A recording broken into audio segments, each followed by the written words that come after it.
Assalomu alaykum, hurmatli tomoshabin. Tezkor xabarlar dasturi yana sizning e'tiboringiz markazida.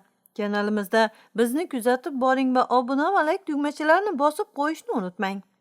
O'zbekiston Respublikasi Prezidentining Muborak Ramazon hayitini nishonlash to'g'risidagi qarori imzolandi.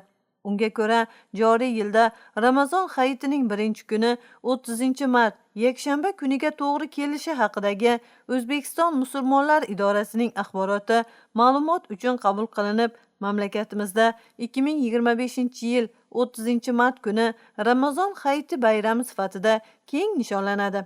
O'zbekiston Respublikasi Mehnat kodeksining 208-moddasiga muvofiq ishlanmaydigan bayram kuni hisoblanuvchi Ramazon hayitining birinchi kuni 2025-yilda yakshanba dam olish kuniga to'g'ri kelishi munosabati bilan ushbu dam olish kuni 31-mart dushanba kuniga ko'chiriladi. 30-martda metro poyezdlari soat 4 dan ish boshlaydi. Poyezdlar harakat intervali shanba uchun belgilangan jadval asosida tashkil etiladi. 31-mart kuni poyezdlar soat 5 dan yakshanba uchun tasdiqlangan harakat intervali bo'yicha harakatlanadi. Hozircha sizga yetkazmoqchi bo'lgan xabarlarimiz shulardan iborat edi. Bizni kuzatishda davom eting. Salomat bo'ling.